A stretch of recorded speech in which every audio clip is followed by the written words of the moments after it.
the rank system, the last crooked nail in Marvel Rivals' already shaky coffin. Right now, the player base is in the middle of what I'd like to call a competitive enlightenment. People are slowly waking up to the realization that the rank system is, in no uncertain terms, Mickey Mouse nonsense. But I'm a little bit worried, because people seem to be really confused as to what exactly is wrong. So to rewind real quick, MMR matchmaking rating exists to sort players by skill. It's there to stop some poor bronze players from getting seal clubbed into oblivion by a killer whale. Balanced matches make games better, full stop, and that's especially true for hero-based shooters, where one-sided stomps tend to snowball fast because your team gives up. Matchmaking systems usually start out pretty simple. You just give a player a visual rank, which is SR, you pair that with a confidence level, which is basically how sure the system is that you belong there, and you've got the basics. Then you sprinkle in reward variants on performance or streaks, and you're basically there.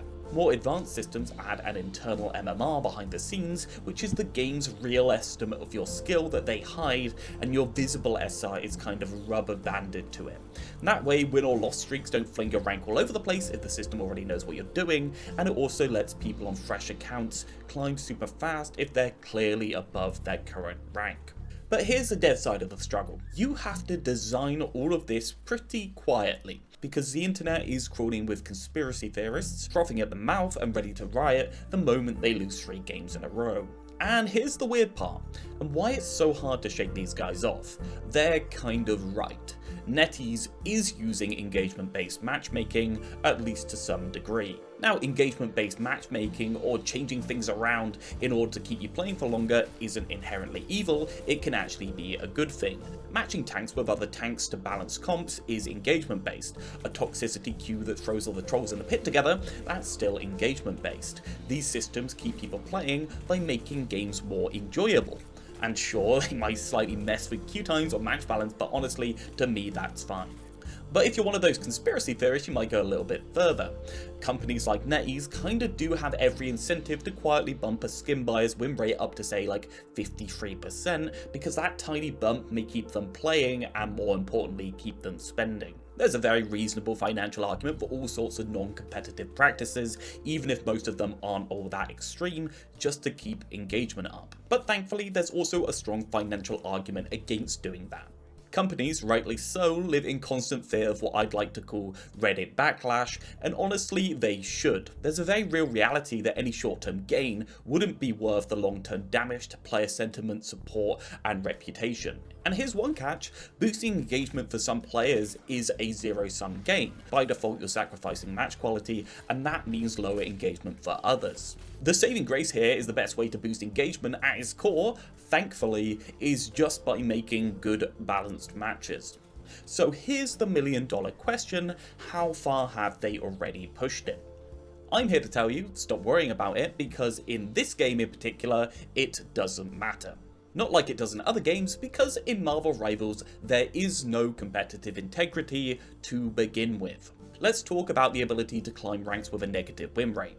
Thanks to the game's protection brackets and chrono shield, you basically have to try to D-rank. You can hover at the edge of a rank with a win rate below 33% without dropping.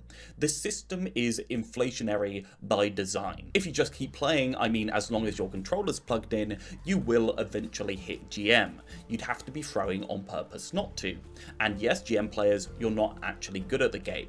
And if you can't get to GM, once you hit your stable rank, you will by necessity be losing more games than you're winning. So first off, why would anyone keep playing a game where ranking up feels impossible and they're constantly getting stomped? I don't know. Okay, so first, this is based on painstaking spectating of thousands of games while I look for references for this video. God help me. It looks like whatever is happening behind the scenes, visible SR matchmaking is always very tight. From what I can see, there will very rarely ever be people more than 1 or 2 divisions away from you in a match, no matter the situation. Which lines up with what we saw after the first seasonal rank squish, where mid-rank players got dumped all the way back to bronze. Back then, there were quite tight visual SR banding for those games, and a lot of claims were being made of being paired up with whales, seal clubbing their way back up to the high ranks. Now, whether that actually happened or players felt like it did, it's kind of hard to say. But what does seem pretty obvious is that after the reset, SR banding was still so tight that it made climbing immediately feel pointless. Why bother rushing back to your old rank when players who just play more will eventually float there on their own? So there's two possibilities if you haven't played at season launch for a little while. Either when you start playing again, your queue times are going to get longer because it's going to be waiting for those high MMR or high skill with low SR players who are still in the low ranks, or the system just gives up on skill level ranking and just prioritizes the visual SR you've been placed at over its actual knowledge of how good you are, and you end up clubbing low level players just to climb again. Both of these situations feel really bad. We have two types of GM players. One with a 45% win rate who's grinded their way up to the rank, we'll call them grinders weirdly enough, and one with a 70% win rate who barely played but won a lot, and we'll call those climbers. Do these players, if they are in the same rank, get matched together? There are two potential situations. Either the system is literally grouping people based on visible SR first and foremost and doesn't take internal MMR or their actual skill level much into account, in which case the poor match quality at the moment can pretty much be explained by the 45% win rate players being paired with the 70% players. Or alternatively, and probably more likely, the games are basing their matchmaking off internal MMR. As a result of the potential to inflate your visible SR by grinding, climbers and grinders have two almost parallel queues at the same rank. They will literally not be paired together into a match because despite having the same visible rank, their actual skill at the game is vastly different. So really choose your poison here. Either the game has a Vapid system which puts high variance games together, or all those people who think they're good at the game because they've hit GM. All these comments I've probably already received on this video who are supposedly experts because they're high rank, they weren't even necessarily climbing to that rank by competing against the average level of players in that rank. Honestly, I'm not really sure what situation might be worse here. In reality, the system probably has a half weight between biasing towards SR and biasing towards MMR, even though I can clearly see that most games are tightly bound to the SR bracket. But I don't think it really matters, to be honest. Because in either case, Rival's rank system isn't a ranked ladder, it's not here to separate skill or create fair games, it's a progression treadmill wearing a ranked system skin. And that might be fine in a mobile gacha game or Fortnite or Candy Crush, but this is a team-based shooter. Competitive integrity isn't optional, it's necessary for anyone to invest themselves in learning the game, and vital to make gameplay experiences even remotely okay. And you might say here, yeah, Ralph, we know, why does it matter? People don't like losing, so they've made them win on average and rank up over time. A sense of progression is good, and people are being matched to people of their appropriate skill level regardless. What's the problem? Well, the obvious issue is that this trick only works once. Once the public realise, and hopefully I've helped let people realise and I've helped ruin their fun, rank will cease to mean anything, and people will stop caring about grinding it.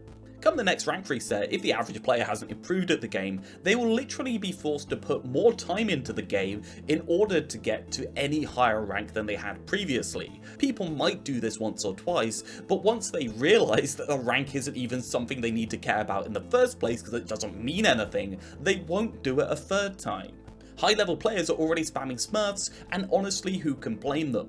Nobody trusts the system, so nobody wants to grind to the top, and because of that, queue times at the top level can stretch past 15 minutes. So what do people do? Yeah, they just make more Smurf accounts. Right now, my biggest gripe is just you cannot play, like, I guess one above all ranks, so like top 500, without a stack. Like, if you try and like queue as like a solo queue, it's like 15, 20, 30 minute queues, even longer. Like, once you get past like the 200 mark of it, like eternity, I've had some people that just have sat there for an hour to get one game, right? If you think the smurfing problem will ever get any better, remember that there is no incentive whatsoever for the devs to address them, because they are basically the only thing keeping long-term players who've already seen through the system in the loop. Right now, this system is not fit for purpose in any way. It's not about fair competition, it's about seeing how often they can reset the ranks before the player base grabs pitchforks, all just to keep the mobile style engagement loop on life support. When you all called out the mid-season rank reset to not happen, which is and was a correct thing to want by the way, the system was pretty much laid bare. It doesn't function without it. And it's pretty obvious why the devs have constructed it like this, because the entire system from the ground up is engagement-based matchmaking. It's not designed to rank you, or test you, or challenge you, it's just designed to keep you playing. And here's the thing I've been building up to for about 2 hours at this point. It's the same with team-ups, the same with the long cooldowns, the same with the skins, the fanbait, the map gimmicks, the third-person camera, the destructible terrain, the bots subtly placed into quick play matches, which I haven't even talked about today, but is clearly very much important to this discussion right here. It's all the same playbook. While everyone's busy worrying about competitive integrity due to ranked inflation, they've missed the forest for the trees. A huge chunk of this game, from the foundation, is built to be noisy, flashy, addictive. Every bell, every whistle, every jingle a jangle is there just to keep people playing long enough to open their wallets. And the sad thing is, if you just take the game systems as evidence and ignore everything else, it all feels intentional. Rivals has probably already made the bulk of the money it's ever going to make, even with the massive player base still around. I don't think the devs plan to abandon the game or anything. As long as it cycles players and prints money, they'll do fine. And I'm not even saying that the dev team isn't full of passion, they very clearly are. But I am saying that every system, from the ground up, feels built to hit hard, simmer for 4 to 5 months, and then make the game significantly worse in the span of a year.